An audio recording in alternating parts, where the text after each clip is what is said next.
Good morning. Thank you for joining me on She Became Visible to bring on my guest today. Her name is Jen Nielsen. This is her TikToks. She's very herself. She's very honest. It's just her. And that's what I love about it. And of course, there's always going to be this Mormon undertone because, like Jen, that's our tribe. That's where we came from. And I love what she said is, well, when I was a Mormon, I was taught, and we're going to talk about that. So let me bring Jen on. Hey, Hello. Renee. Hello. I'm so happy to be here. Please excuse my voice. I just always have this issue and I don't know what it is. I've gone to the doctors, all the things, but I have to cough a lot. So forgive me. All right. Well, it sounds better than RFK Jr., so you're doing good. I'm getting close though sometimes. I know. So I Um, love that particular TikTok. You got a lot of views on that TikTok. And what's funny is, you know how they say if you buy a red Toyota for like the next 3 days, you're going to see nothing but red Toyotas, right? yeah. So I hadn't heard of Colin McGregor, right? But I'm watching D-Vace's Mormon News Roundup from last week, and he brings up Conan McGregor. And I'm like, Conor McGregor, I haven't seen any of that. So I looked him up, and we could have a 4-hour podcast right now.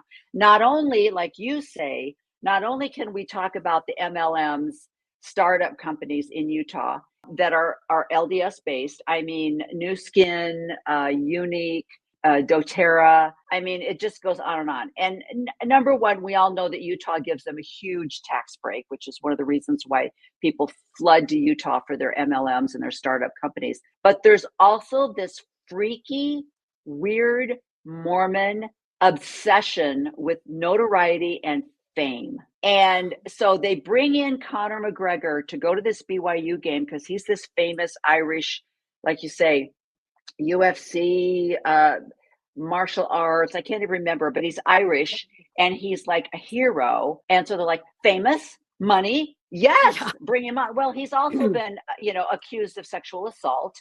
He also has a lot of sexual misconduct on his record, but the church doesn't care about that.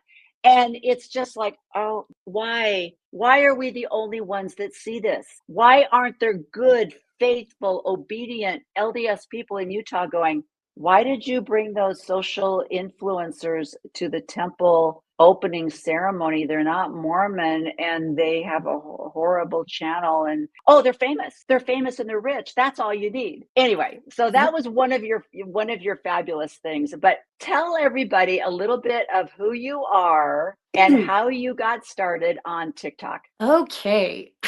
Like you said, I am completely myself all the time. I wish I knew how to be anything else because that might be really fun. But um I just say what I say and whatever. And I've always been that way. Like as a member, as a leader, as all the things in church, I was naive enough to just what came to my mind. I thought I was being inspired and things. I just have always just spoken my mind. So I started TikTok. It goes so fast now. It maybe it's been almost 3 years. And I started it because I was so locked in my bedroom and had no one to talk to about my faith crisis. And I just listened and consumed so much. And it was just filling up in me. I just had to have a place to say it, to just be able to just speak what my thoughts, even just dumb little things like when I'm watching Ward Radio and they talk about Conor McGregor coming on or being at BYU, like I want to be able to talk about how stupid that is and how like they have such blinders and like on, with patriarchy and everything, like they don't even see what they're doing. So I just wanted a place to have a voice and I really don't want to hurt my family, meaning my brothers and sisters, my parents. And so I've been careful, and they might say different, to not say things online or social media that would embarrass them or cause them harm. TikTok was totally new to me. I had never, my kids just did the dumb dances and stuff, so I knew of it. It was new to me. And it was twofold. I wanted a place to be able to speak up and share because also my family that also left the church with me, they only want to hear so much. They never probably loved it or were as entrenched in it as I was. And so when I left, they were like, hallelujah, and so they want to just move on. Where me, I had 44 years of like deep indoctrination, a very childlike level of a development, very naive, very literal. Like I had so many things that I needed to grow from and I needed to talk it out. I went to TikTok. Oh, that was my other thing, is that I was terrified of being seen.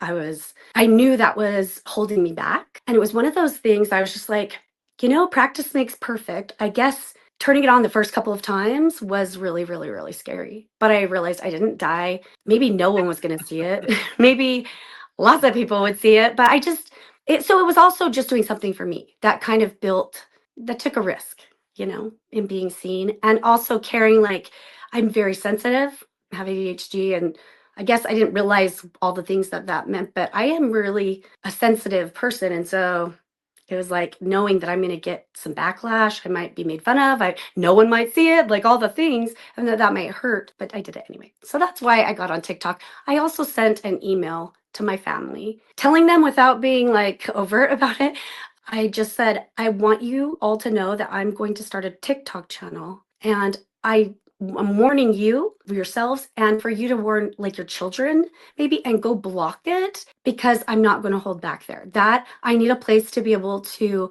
work out all of my stuff. And so that's the platform I've chosen. And I've tried to be thoughtful in every other place and spare feelings and that, but I need this space. And so the funny thing is, I didn't hear back from any of them. Like, I just thought that was so crazy, because it wasn't a scary thing. Really, I was Right. like trying to protect, but even that got crickets, And I'm just like, that's so Wow. strange to me. But it tells you how much I had no way to communicate it or share it or talk through these things with Yes. anybody else.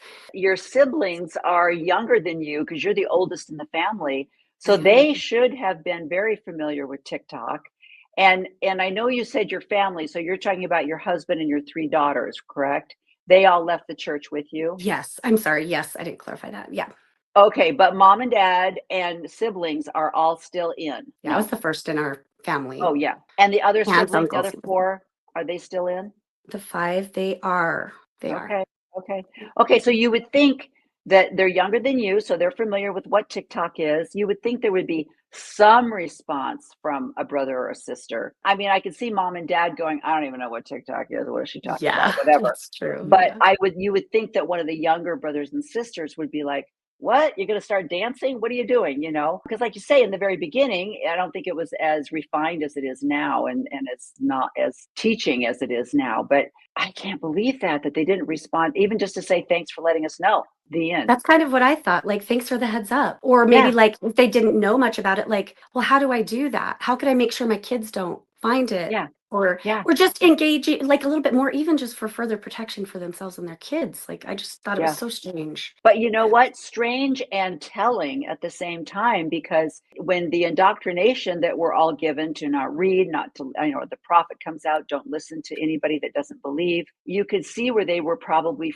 frozen in their belief in their faith in the church, that they couldn't even respond to an email from their sister because that might not be prophet approved. It might be scary. It might be opening up a window for them to say, well, what are you going to talk about? And then Mhm. that's scary. So nothing. Like they knew I was going to be talking about leaving the church. Yeah. I did. They knew only probably from my mom or something. I didn't tell. I've talked to two of my siblings about it later, but there are siblings that we've never even acknowledged that I and my whole Even though family are you've at the left the church. church. Yeah, yeah, yeah. Yeah. They just like, nope, nope, it doesn't Yeah. exist. So Right. have you gotten together as a family since Oh, you've left the yes. church? And it's like nothing. Yes. Hey, Jen, Yep. how you doing? What's great? Yeah, nothing. Yep. And in some ways, Wow. I think it's just shocking to me. I still Yeah, am that's shocked true. by things, but Yeah, I was in some really I went through all the phases, and I yeah, don't know that I maybe would have addressed things very well, so yeah, maybe not yeah, talking about it for all those years, because now I'm at 6 yeah. and I am just like it was in December, I kind of had a weird spiritual thing happen, and I finally like am at equilibrium with it all. Oh, Something just finally clicked. But until then, I mean, I'm still like super interested in Mormonism, studying right. it and all the things. But Yes. the anger and the angst and the pain and the personally has kind of subsided, and I can kind of see just, well, this is where I was brought up and these are the circumstances and this is what happened. That was kind of the message that I was giving in January when I was like, you know what? I'm through. It's like the Goliath and the David thing. I'm not going to fight the church anymore. I really want to just move on. Can we just talk about? Can we just talk about protein levels and or something, anything else? Yes. Have you seen that Canadian comedy sketch that they do on TikTok? It's so funny, but unfortunately, that day the church is just constantly. It's like a beautiful all-you-can-eat buffet of crazy crap that's Yeah. going on that it's so hard to just walk away. I have so much respect for John Larson. I don't know if you Oh, ever, yes. I love I John mean, Larson.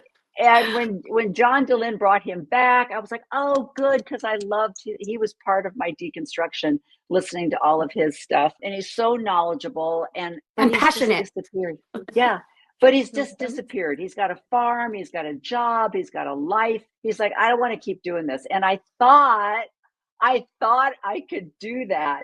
But dang got it. It's like every day, especially now that the world has jumped on with Hulu and Netflix and Right. all of the, TV shows that kind of keeps things in the news. But what I find interesting, Jen, and tell me if you now where you're at, because you're not in Utah, what's the LDS population around you? I mean, you don't live where there's an LDS church on every corner, right? I mean, no, but there's like, I can walk to one 2 minutes away. Neighbors, I only know because I know they're Mormon, like they're a little bit more distant. I don't have any Okay. in our couple streets here. There's 3 stakes in this area, which I think is a decent amount, right? With 12 Yeah. units pretty much Yeah. in each. So, I mean, I think people are aware of Mormons, but it's definitely a dominant Catholic area.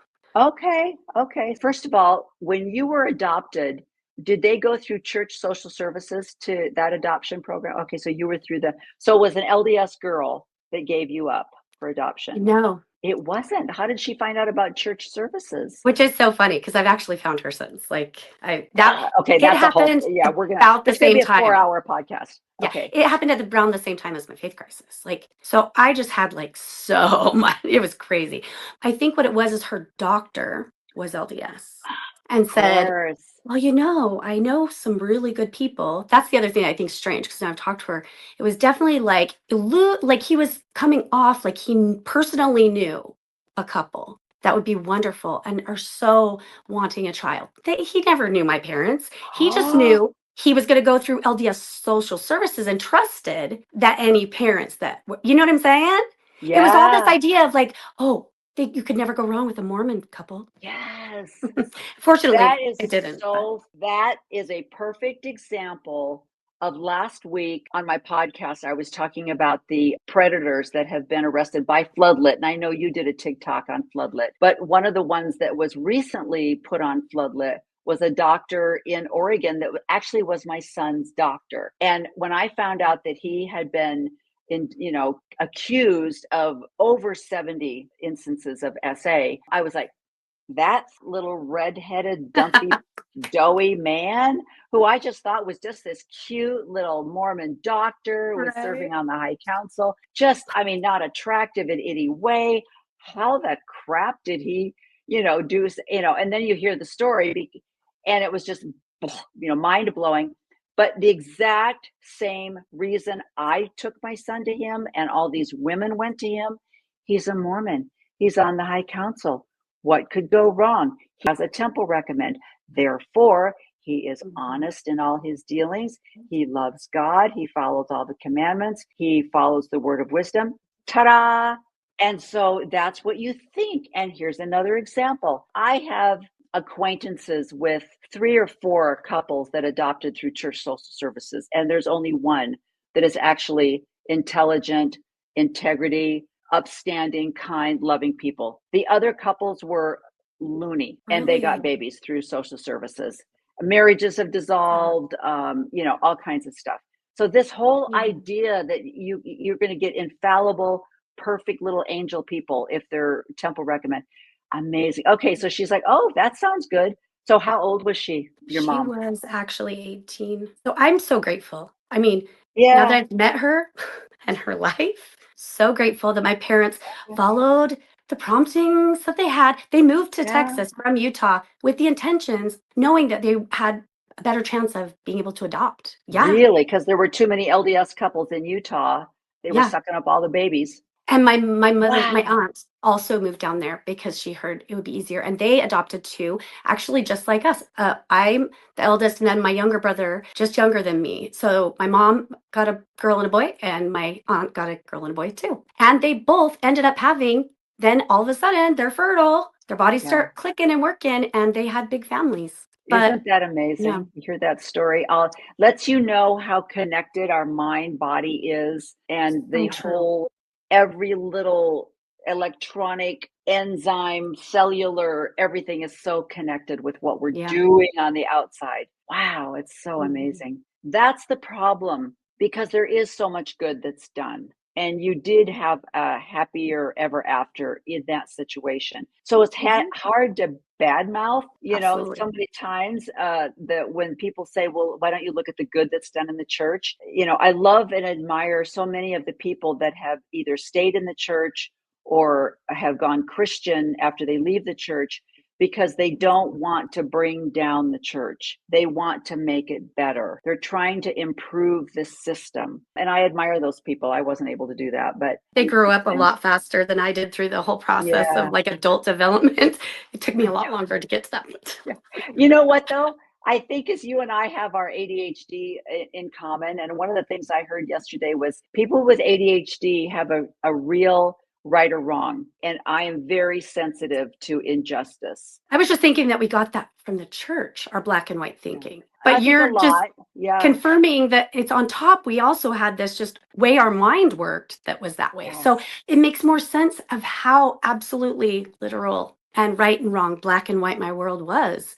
It Yeah. still probably would have been even without Mormonism, just Yeah. because of our ADHD. But it Yeah. was something that added just that next level of So sensitivity. you mentioned that in 2019, you're still active, you're still believing, you're devoted, and you listened to a conference talk by the prophet, Russell Nelson, and he talks about the new Come Follow Me program. And what was it about that that led you to the CES letters? That is so funny. I don't know. It wasn't about Come Follow Me. It Okay. was the talk is just titled Come Follow Me. I know now looking back, I had no idea where I was in my faith journey. I just thought I was stronger individually. I was finding autonomy because I read every Brene Brown book. I was listening, learning about Buddhism, and I was like growing, but I didn't realize how it was affecting all of that stuff. So, Okay, but what but he let did, me just interrupt for just a second. yeah, How old were you I was when 44. this happened? Okay, see, so biologically, your hormones and everything else is also changing, and your brain Oh. is getting, your estrogen levels are dropping, and this whole nurturing, I'm going to love everybody, kumbaya, is changing. And you know how you hear, Oh. that's the big thing, where you hear women say, at 20 I did this, at 30 I did this, at 40 I was like, oh yeah, hold my beer. And at I 50 had you're no like, idea. you're like, F you, I'm doing whatever I'm going to do. So I turned 50 this year. Yay! yes, so it is amazing. Biologically, it's like women, they really can't. They Mm. can't even wake up. I have admiration for women in their 30s that do, but just biologically, we're not there yet. But like you say, you still have you. You're still you. You probably did the same thing that I did, where they would say things like, I remember, you're too young for this, but I remember sitting in the church when Gordon B. Hinckley told the women that one pair of earrings, that's it. And we all went home and took out our second piercings and, I, stopped wearing jeans to church. I think I was in the hospital having a baby. My mother-in-law told me that he had said that. So it would have been around, I don't know, early 2000s. And I just remember thinking, yeah, like really? I just thought that was so weird. And I remember how proud everyone was around me of taking it out. And like the virtue signaling that did. Like, do you know what I mean? It was just a way to be able to outwardly Yes. show, I'm so righteous. I will sacrifice this. Where the crazy thing is, I didn't have a second piercing because I followed the first rule about like your body's a temple and you don't do that. I was like, Like, I can't even show you how valiant I am, darn it. exactly. Okay, so go So, back yeah. to your talk. So you're here this So the conference talk. talk. So, but I do recognize too, I would talk with my husband. I had gotten down to, with my testimony, I was very heavy on Jesus. I was very heavy on Jesus. Mostly, I think, because as I was finding things in church that I'm like, I don't know that that feels right to me. And like starting to trust kind of myself. I never in a million years would have thought everything was going to crash. I just thought, oh, of course, people aren't perfect. Things go haywire. And so maybe I shouldn't take it all wholesale. So, like when I would teach a class and it was something about the milk strippings and marsh or whatever, and I was like, I don't know about that. I just doubled down on Jesus. And Yes, I was like, you know what? All that yes. matters is, and I told my kids, I think that's what it was. I was so overwhelmed with the gospel and so much to be taught, to teach my children. And I knew that my one whole job was to get my kids back to a Heavenly Father. Yeah. That was my job. And so whenever I would get overwhelmed in life with anything, I could always come back to that place of like, I know who I am. I'm a child of God. Heavenly Father has like gifted me with my children because he trusts that I have what is needed to direct them back and get them back to Heavenly Father. Anything that was getting in the way of that, I could just kind of push it away because I'm like, Jesus Christ and repentance is the way back to God. I could see that that was at the foundation, but mostly because I studied my butt off. Like I loved studying and researching and all of that. And I would always come back to, okay, well, it's even that scripture in Nephi about after all we can do. I was teaching in Relief Society, well, in Stake Relief Society, assigned by the stake president to specifically teach the women about Christ and reliance on Christ. Because I would teach that all we can do is continually turn back on Christ and his gift, because we are human and we will mess up every single day. So get over the fact that you messed up, quit beating yourself up, and trust that he knows you. He is already aware. So turn it over. So I was very grace heavy in my testimony. I remember even over the pulpit one time, I'm getting so off track, sorry. Squirrel, squirrel, No, squirrel. you're not. I remember getting up and bearing my testimony because I'd been teaching a class mostly of boys. It was the oldest group in primary. And there was a couple of them that were making fun of the other kid because he didn't know like all of the prophets in the scriptures, or he didn't know exactly how the story went or whatever. And I had talked to them, but I just felt so heavy on me. Like I just felt that was wrong. And you're missing the whole freaking point, and these other boys are thinking they're so cool because their parents teach it differently or put the emphasis on knowing, the story in the Book of Mormon. And I remember bearing my testimony, telling it to everyone. I was talking to the kids again, reaffirming the Book of Mormon doesn't matter all that much. It's the message of the Book of Mormon that matters. We don't need to know when and what and who and how, but ultimately that Jesus Christ is what it's pointing to. And so don't get upset. Don't get overwhelmed. Don't let that drag you down. It doesn't matter. It's all about Jesus. I probably had my leaders worried, but I didn't feel that I was breaking any rules or saying anything wrong. I thought I was speaking absolute truth. Like it felt so genuine and right to me. This was before, or was this the introduction when you heard that talk was this the introduction to Jesus that Russell Nelson has brought into the church, where it's like, all right, we can't do this, peculiar people thing. It's not working No. in, the 21st century. So we're going to have to, follow the Christians and do Jesus. Was that your Jesus moment? Um, Because no, no, no, Russell was late to that party with me because okay. when he brought that about, it was wasn't it with the youth? Because they came to my house to watch the youth fireside where he was talking about using the name of the church, like to not use Mormonism, and that we Okay, needed okay. to not leave Jesus out, that we needed to use his Okay. name, the full name of the church. And I was like, that totally makes sense to me. I was like, hallelujah. That Yes, confirmed that what you were doing was inspired. pretty much. It definitely like pat on the back. I just felt like it wasn't even a pat on the back. I just really believed God and I were that connected. Like I trusted my Oh, gut and I believed the Lord was guiding my gut. We were connected. And so, yeah, give the glory to God. But no, that was in 18, I believe. And this okay. happened, it was spring of 2019. Okay. Um, Yeah, that makes sense. Yeah. and the Come Follow Me talk, basically, he mocks love.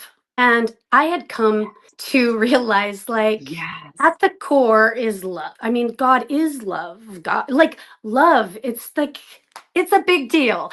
And he Yeah. mocked how people, all those songs, how people say that love is enough. All you need is love. And he's just like, and I was letting that go a little bit, but it bothered me. I'm trying to remember, there were like 4 points. You know how a lot of times they'll talk about something and they say something that's actually cutting and pretty ugly, but Like everybody the laughs. myopic comment he made about his granddaughter or whatever, and that was so offensive. Yeah. Yes, but they all laugh. Now I Yeah. recognize it's just uncomfortable laughter. And that's always been something that drives me crazy. Like my mom is one of these, and I love my mom. It's just her nature. If it's Yeah. uncomfortable, it's a giggle. Or she'll say Yeah. something that's kind of shocking and she follows it with a laugh. And I'm always just like, I never laugh with her Yeah. because I'm like, that makes no sense. Those things don't work. Anyways, Yeah. Yeah. so the mocking laughter, reaffirming a story they told about a friend that had asked if he could baptize him after he dies so that he could go to heaven. And Yes. he says, like, I mean, I don't want to speak for God, but I mean, and then he goes on to totally judge his friend and make fun of that, like how he missed out on his chance. To me, that also went against something I'd always believed. I believed that God gave us all the chances we needed to gain all the understanding so that we could clearly and confidently come to him. It wasn't like a gotcha, like you're going to get these chances, but they're going to be a little sneaky and you're going to miss it and then it's over for you. Like I really Yeah. believed, like, people could pass it up here on this earth, but I believed that everyone will get the chance, and the chance has to be fair and equal for all, right? So when he said that, I mean, he was basically saying his friend was damned. I didn't believe it was so true story because nobody talks about their true friends like that. It was Yeah. so simplistic that I'm like, Yeah. it left out any. It was just ugly. And then hearing everyone laugh about it, I just realized that either God was speaking to him and he was right, and I had veered off a path somewhere, or Yeah. I was right and the prophet of God was wrong. And so Wow. it came to a very binary, like black and white, either or. There was zero nuance in that, but that's how my brain. And Interesting. I just went in my room and started just writing. It was frantic. I don't know. That's when I mentally, just my brain couldn't anymore. And I So ended up, that's what led you to the CES letters because you're like, I gotta find out more yeah. about how this church works. Yeah, it was that day and the next day. But it wasn't the CES letter. I still have yet. I've never read it. But it's because I Okay. don't want to believe anyone ever again. I don't want anyone else to feed me Just information. yes, yes, yes. I read the CES letters and I remember going, whatever. The Book of Mormon is true. Joseph Smith was still a prophet. Steel bows wood, the horses, whatever, Yeah. oaths, sheep, whatever. That did not matter to me because, in the end, Joseph Smith is still the prophet. And then I read No Man Knows My History. And I'm like, or he was a con man. So, and where was your husband? Were you talking to him about this? No. No, you're like, okay, I'm gonna see. We keep it to ourselves because we're just not sure, and it's not safe. Well, and I was the spiritual person in our family. My husband Okay, didn't really like to get deep. He was willing, but afterwards I figured out he was just a cultural Mormon. He did all the things because that's what he was told to do. That's what his people do. It was never a yeah, conviction with God or like a spiritual yeah, thing. And he loved me, so he did it with me. yeah. Because I wanted to be sure, because I knew I had been taught that if you're in contradiction with God's prophet or the church, that you need to figure out where you went wrong. So I actually went to the gospel topic essays, which I had heard That's what about, it was. Yes. but I had never, I just always assumed because I did so much study that they were kind of like the Reader's Digest version of like some Yeah, gospel issues. I just never thought I needed to read them. So at yeah, this point, I'm like, maybe they have something new that I'm not aware of. The first one, of course, to me, being the way I am, I'm like, well, I'm just going to go to the very beginning because, start at the very beginning. I just was like, that's what the foundational part of it, right? The story. That's where the missionaries always start discussions is about the prophet Joseph Smith and the beginning of the yeah. church. And so I'm like, let's just start at the beginning and I'll figure out what's going on here. And so I went to the first vision gospel topic essay first, which talked about the different versions, which I know somewhere back listening to some things, I knew there were different versions. But in my head, I had just thought different stories from that had heard it from Joseph, or you know what I mean? I just Yeah, never yeah, bothered me. I started reading the apologetics in the essay, and I only got a couple paragraphs in, and I could just hear all of the apologetics because I'd been doing apologetics for so Yeah. long. You know what I mean? I could Yeah. just hear, oh, they're just walking me through it so that I see and read what they want me to see. And so I was like, I'm just going to read the actual document. So I went and I read that 1832 First Vision account, which I had never read before. And it was so beautiful, so sweet, so short and sweet. And he talked about the thing, I'm going to get like emotional because it mattered so much to me, but I never had heard ever that Joseph went to God for forgiveness of sin, which was my top value in the church and what I believed what mattered in the gospel and was the way back to God. So to find out that like that part was left out, the most important part was just, I'm like, okay.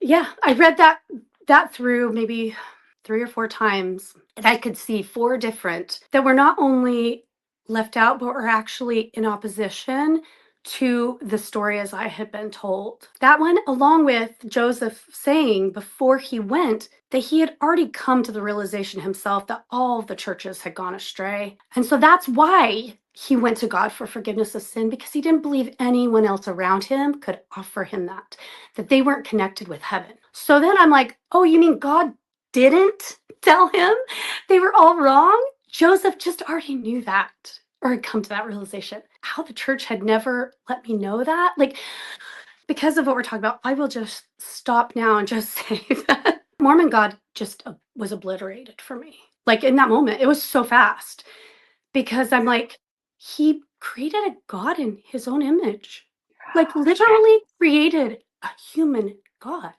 He created a limited, smaller box God and then told us we could be a God. What could be more enticing than that to sell a story, right? Or a Yeah. religion. And so Yeah. I could just see all, so that exploded and went like into a huge God for maybe a day. I was like, oh my gosh, God is so huge. I was shook that I had this God in such a small little box, but I also knew this huge source God. I wasn't connected to that one. I knew this other little man God. Yeah. And so it was beautiful and expansive. And then it just kind of went, it just, God crap was crashed and burned for me. So it wasn't only Mormonism, it was Mormonism and God, that all of it just Yeah. was gone. Wow. How So did we get there? this deep faith that you had in Jesus, that you were fighting for even before Russell Nelson took on the new religion, Mhm. was also crashed with that revelation of the 4 versions of the first vision. And And I I guess love the way you described that, as he took a huge God and put him into a little Joseph box. And I love that description. I don't know whether this is an ADHD thing or just a personality trait, that it only took a day. I think that's why I am so confused at people that hear stuff and hear stuff and hear stuff and they read stuff and they read stuff and they're like, I still believe, I still believe, I still believe, because it was the same for me. It was like a light switch, like the Book of Mormon play. It was like a light switch. I was like, oh, this is all a money grab con job. And it was formulated by a con man who may have started, like many con men do, they start out as good people. They start out with good intentions, but the money and the power takes over, and the influence from outside people take over, and it became a fraud. So once I saw that, I could never go back. Like I say in my opening, I can't go back. When did your husband jump on board with us? And where were your girls at this time? Yeah, I'm just assuming with your activity and also being a woman that your girls were just going along with mom. Yeah. they were teenagers. Yeah, they were Okay. teenagers. But I want to say first, it's so nice talking to someone else that's been through this that also has ADHD and is aware of it and can actually like kind of work that out, because I think that one of the reasons why we can do it so fast is because, at least for me, this is actually a phenomenon that hurts my brain, but I think you've nailed it. I think it's just my ADHD. I didn't ever look and project the what might happen if. Do you know what I mean? Yeah. I Yeah. that was never a part of the like, how should I navigate this or what? all I knew is that everything that I had ever held as true and good was not. And Yeah. nobody told me about that. They actually told me the opposite. Like it was just, so I just had to act with the information I had in the moment without thinking of the all that could come of that. I didn't think about, well, then what does happen after we die? Or did it? Yeah. None of those questions. I was in the Yeah. moment with this new information and I just started acting on that information. Where now I look back at other people, I'm like, how did they get to stay? How did they know that's an option? How did they, because that never even crossed my mind. But now I Yeah. understand more complex thinkers, with like what less black and white absolutes Yeah. probably does play around with different options and different outcomes and plays out like, well, this or this. I don't. I'm in the moment Yeah. and I react in the moment. And as silly as that might be, I mean, I'm trying now that I'm aware of No. that to be different, but Yeah. Yeah. it makes more sense of why I reacted the way I did because I was really upset with Yeah. myself the way I reacted for a long time. I'm like, there's people that stay. That's an option. And you hear people say, oh, but prophets made a mistake and all this stuff.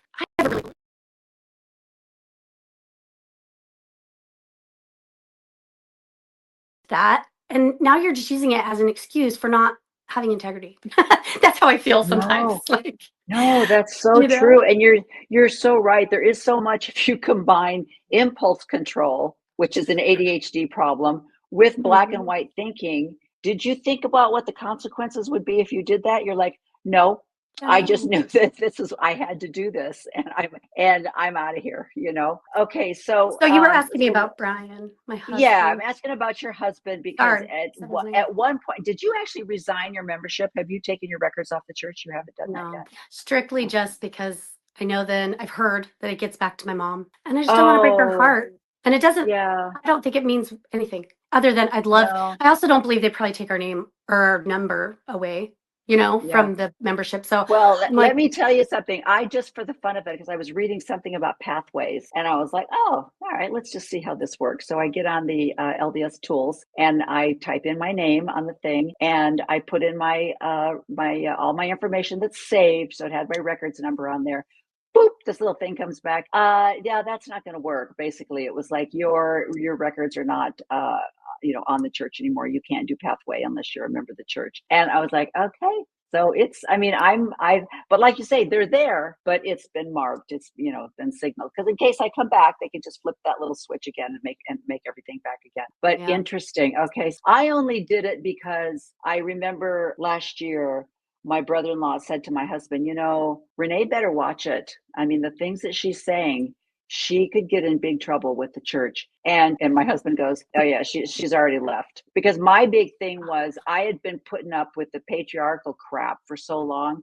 I was never going to be let a man tell me whether I could be in the church or not in the church. That was never going to be left to anybody else. It was a piece of cake to walk to the bank, and they're all notaries, right? So you walk to the yeah, bank, they put the little stamp on, put it in the mail, and like, I'm done, yeah. and so yeah, so that was my thing. It was more of a oppositional disorder that I have. It's like, oh no, you are not going to tell me what to do. Well, and I So love that for you because it worked for you. That was an yeah, empowering thing for you.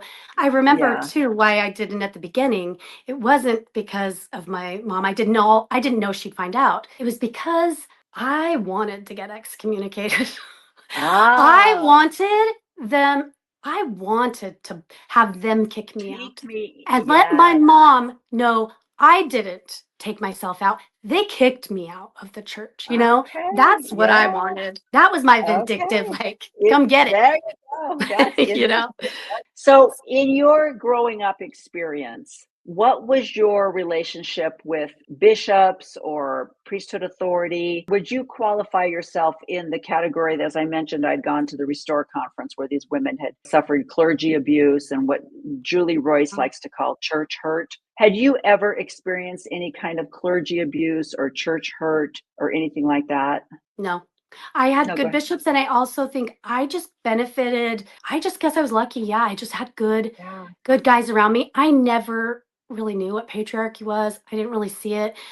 And I would have fought tooth and nail saying it wasn't really a thing because I never, as a woman, felt or recognized how I was being affected by it at all. Like, even in the Yeah. temple, when we had to bow and say that we would follow our husband's counsel as he hearkened to God. Well, I knew that Heavenly Father knew that my husband's not going to him asking questions. I knew that he talks directly to me. Yeah. So Yeah. there were some Yeah. things that it wasn't a thing. I never felt abused, or probably until I talked to my stake president. We went to lunch after I was having my crisis, and we were talking, and he's a really cool guy, and he's very intelligent, and he's really charismatic and really fun and really great. And we were talking, and I was open, and I found out he's a relative of Juanita Brooks, and I was fangirling about his great great Oh. great grandma or whatever. And he's like, "Well, just so you know, she never left." And I'm like, "Okay, okay, okay." But she spoke up, and she like said her thing, and I just Yeah. think that's really cool. The first time I ever saw a man get kind of with me was at that lunch, when he finally realized all my BS isn't gonna work. And he kind of Oh. changed his demeanor completely, and we wrapped up really quick. And that's the first time I felt like, yeah, it wasn't working. Like, once he couldn't just appease me or change my mind, he just wanted me to go away. And I don't know if Yeah. that's patriarchy, but it was just like, oh, that's how that goes. Okay, cool. Yeah, I think for me the patriarchy was so much a part of my culture. I mean, the year I got married, 1974, was the year that women were able to, open up a checking account. So culturally, I was raised to, just smile and be nice and sure, Yeah. and so I didn't see a difference between what the world was doing and what the church was doing. I just took it as that, that's what men do. But I did know when men were just being jerky men and when there Mhm. were good men, because actually one of the stake presidents, when we lived in Oregon, my husband was in the high council, and the stake president was in he was the regional church social services guy, the kindest, Mhm. most loving man in the world, just so kind and so wonderful. And then we had a stake president that was a jerk. I mean, so I just saw it as men's fallibility and just went along with culturally what I was taught. But I recognized when things were like, you're just really a mean, egotistical jerk. But Yeah. I didn't look at that as, because A, you're a doctor, so that means you already have a God complex, and B, you've been given this authority from God, which just doubles down on all that. So I was Sure. able to look at it culturally more than Sure. religiously. But we did, like you say, you and I seemed to have the same thing, where I would listen to talks or I would hear conference talks. And I remember going, ooh, that yikes. I don't know about that. But then Yeah. I got other things to do. I got kids to take care of. Just go whatever. And so your husband hasn't taken his name off the records either? No. And his family lives here. Well, his parents live here locally. So he's actually taken a lot more of a He's brunt, getting like, more family stuff. from his family, yeah, than I am, because mine's mostly in Utah. So I have that distance, and his are here. And we Yeah. were like, so their egos were hit too. People know them well, and they knew us well. And when we Oh. left, I'm sure that was humiliating, embarrassing. I don't know, because they don't talk about it with us. It's affected his relationships a lot more. So that's sad. But I told What my about your husband, girls? Because your girls are grown. a couple are still here, and they have worked out keeping a relationship there and going to lunch and still having that relationship, because at a point it got cut off for me because I needed to talk. It's kind of a long story, but like, I will be social, I will be polite, I will go along and get along. But as for me putting myself, being open, it's just not gonna. I had to, for my own protection, shut that Right. down. They didn't see her as much, so they have their relationship with her, and it's So they fine. have And a grandma and grandpa. They have a they do, relationship with grandma and they do, grandpa and cousins and yeah. things like that.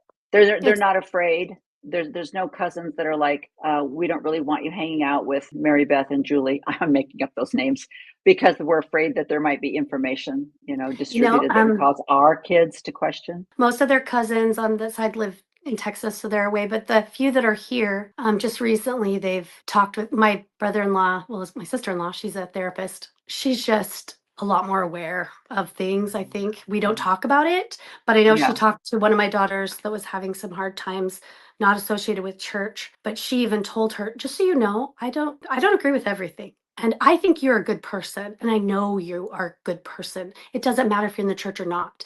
They've started hanging out with their kids more. And like, so the only cousins that are here have really cool parents. Oh, who that's so are able great. to like, so I'm grateful for that. So they haven't Yeah. had backlash Yeah. there and everything, but like they haven't been, they've been defriended or whatever with cousins sometimes here and there, like through social media. But I think it's okay. Well, and especially right now, there's so much turmoil in the world politically that you could both be you could be a strong, active member of the church, but be a Democrat, and you'd be in Yeah. trouble with your family. So I mean, Yeah. it's so funny because I have run into maybe three or four couples in the church because my husband is still a member of the church. In fact, he's at church right now. And Amazing. I still have relationships with some people that are in the ward. And it's just amazing to me how the assumption is, well, you're an active member of the church, so obviously you voted Republican. And aren't you just astonished at blah, blah. I had a lady say to me the other day, have you lost friends because of your political choice? And I was like, okay, I don't think she knows what my political choice was.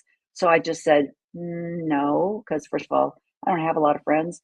And no, and they're Same. definitely not in the church. So then she went on to tell me, she goes, I thought Melania was going to leave Trump after his first administration, but now I realize how much they adore each other and how much he truly loves her. And I was like, could I send you a link to a few, And then the next thing she said was, after he was almost shot, he found God. He is such a spiritual man. And I was like, oh my gosh, you are dumber than a box of rocks. But it brought me right back to that indoctrination, to the mindset, to the, like you were saying, the blinders where I will only watch and listen and read this material because those are only the Mhm. authorized material that have been given. And it's like, again, going back to my opening Gross. clip from Thelma and Louise, I can't go back. I can't go back. I could never go back, Yeah. So it totally just goes back to that. Where is your TikTok going right now? Because it is so fun to listen to and watch. Oh, So are you coming more forward? I mean, do you see it being more political, more church focused? Where do you see it going? this has been such a problem for me to like try to put myself in a box. Like, what am I going to be interested in? And what do I want to I talk about? know. Like, it's Yes. so hard. Pretty much my Because switch they don't over. understand ADHD. It's like, well, today, hello, I Yeah. am focused on this. So that would be Right. my whole. Well, and it'll Just also make be like, I could talk about ancient myth or whatever. Mormonism's still going to pop up. I could be talking about yes, makeup, and Mormonism's going to come up. Like it's yes, ingrained in me, So it yes, just comes out all over the place. I really want to switch over to YouTube mostly because I just want long form content. Like I want to be able to yes, give a voice for more people to talk about this stuff because that's the hardest part of the faith crisis is the lonely silent like mess that you're in and just being able to be heard. That's yeah. all so many And people it's want. so true. And I don't know if Thrive, as much as they're trying to give people that have left the church a community, I don't know if that is really gonna, I think it is fabulous and it is a safe landing spot for a lot of Sure. people for a few years. But like you Hmm. say, eventually you do have to join the real world. Hmm. And so you can't jump from, I'm going to stay secluded in my Mormon world. Now I'm going to jump into my secluded ex-Mormon world because Yeah. I live in a Wait. community, even though I live in mini Arizona, because I live in, or mini Utah, because I live in Arizona, and there's churches on every corner, and Gilbert and Chandler, Arizona are little Provos. So, Yeah. I mean, there's a huge Mormon influence here, politically and everything. But I live in a community that I swear the entire state of Michigan is here. I don't know who's left in Michigan when it starts getting cold there, but it's very white, privileged, mostly 55 and above. It's not a restricted 55 and above, but that just seems to be who lives here. Hmm. And there's a lot of Christianity in this community. I mean, so I'm like, not only am I not Mormon, I'm not Christian anymore either. And so biblically, when I hear people say, well, we have the most fabulous couple that lived down the street from us, and unfortunately they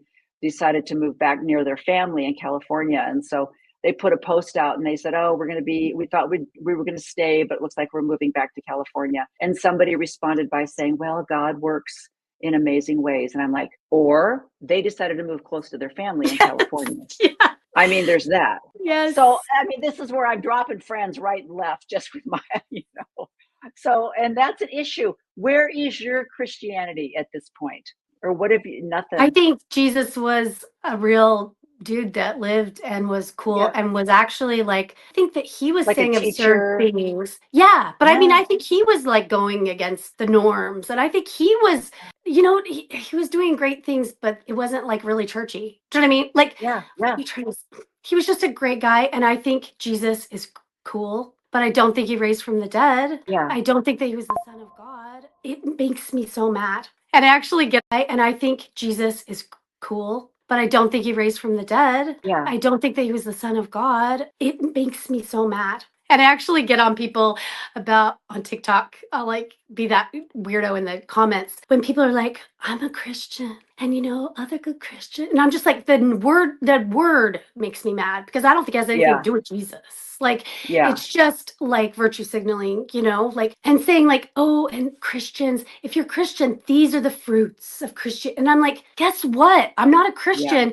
And all those fruits are still there. Like, Yeah. you know what I mean? I'm still getting inspired. Yeah. I still do good things for people. I'm still, it just makes me so mad because it's just divisive. Like it's Yeah. basically saying, we're better, they're bad. Like, you Yeah. know, if you want to be in the good people club, then you're Christian. And it's just, it's gross. And I think it's weaponizing and ugly. And I really don't like it.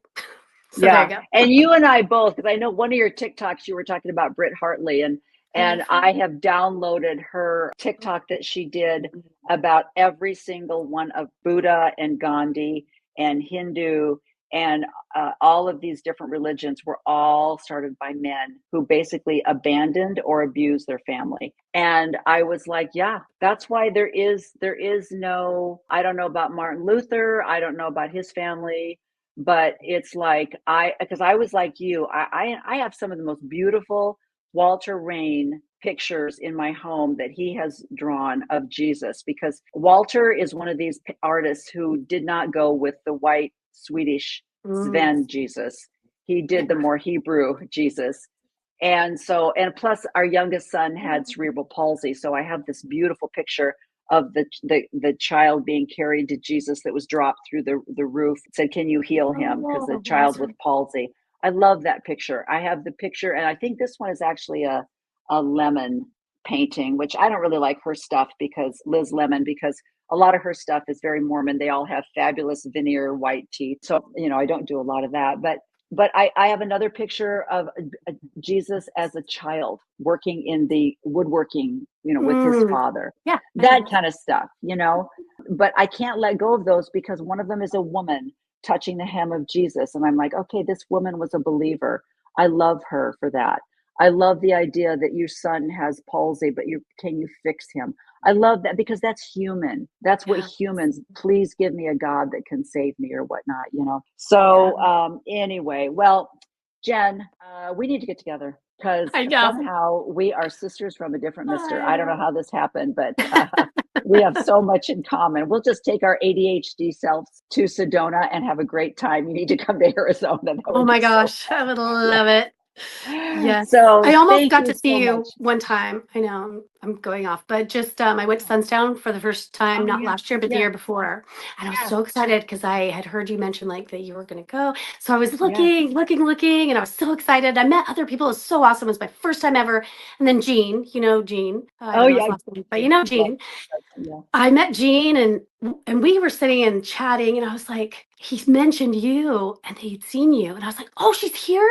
Oh, well, she's gone now. And I was so mad. I was like, I missed her. I was so Yeah. upset. So anyway, yeah, I've Well, admired you hopefully they'll from the do. beginning. I know Sunstone last year was at University of Utah. It was just, bleh.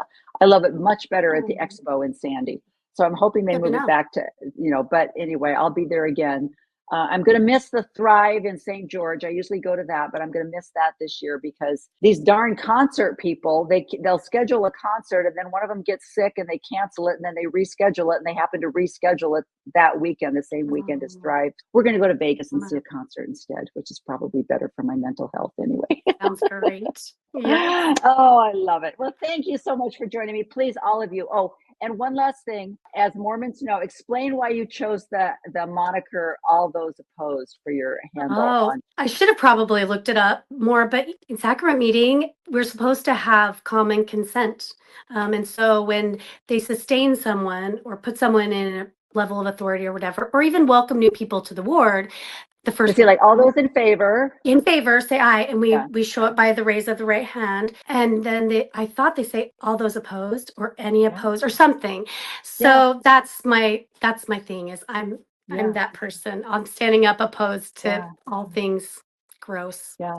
And it's Untrue. hilarious because, again, the mindset, the indoctrination, we were all told that this is a democracy, and we've decided to put this person in. We're going to call them to be the new bishop of the ward. How many of you? Basically, they're saying how many of you will support him. All those Yep. in favor of John Smith being made the new bishop, raise your hand. Everybody raises their hand, and then they Right. go, any opposed, and then nobody raises their hand.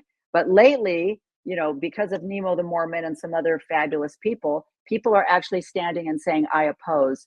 And the church is like, oh, yeah, no, you do not. No, you do not. If you have Yeah. an issue, you go talk to your state president. Your state Yeah, to president will your tell you, local leader. yeah, you're your local people.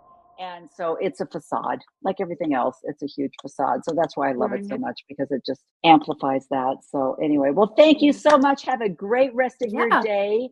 And I'm sure we are going to talk again. And I think we might be collaborating on a few things. So that would be Oh, I fabulous. would love it, love it, love it. Thanks so Okay, much for great. inviting me. All It's right. been great. Thank you. Thanks. Bye-bye. I try to warn you people about how great my guests are, and you don't believe me, right?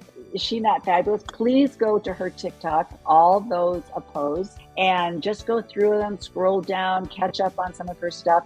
If you have questions about how some of the beliefs come to be, or how they're indoctrinated, or how they're practiced in the Mormon church, she has a lot of insightful information on that. And so I really do think we are seriously, I'm sure I know there's a good 20-year difference between us, but I feel like we could just pick up tomorrow and be best friends for the rest of our lives, just because of everything and how we work our brains, our poor brains, our poor families, living with people with ADHD. But fortunately, I have 6 children. I think all of them have ADHD. My husband definitely has ADHD. So we are just one happy, crazy family. It's what made it all work. We're all just like, what are we doing today? No, good. Okay, yes. So it worked out really well. So anyway, there's no normal thinking in our family, which has made it fabulous. But anyway, thanks for joining me today. Please like, subscribe. People, you do not, I know you hear this, but I follow some fabulous podcast leaders. The Diary of the CEO, I love Stephen. He is amazing. And he starts out every podcast by saying, 83% of you are watching, but you're not subscribing. We need you to subscribe for the algorithm to kick us out there into the universe, so that more of our voices will be heard. And the more subscriptions we have, the more fabulous the guests are. And so if Stephen can say it, I can say it, but it's true. So if you're watching this, please subscribe. You don't have to watch if it's something you're not interested in, but you're still a subscriber. So whatever, it doesn't hurt. I'm not asking for money, and I'm just asking you to like and subscribe. So thanks for joining me today. We will see you again next week on She Became Visible. Goodbye.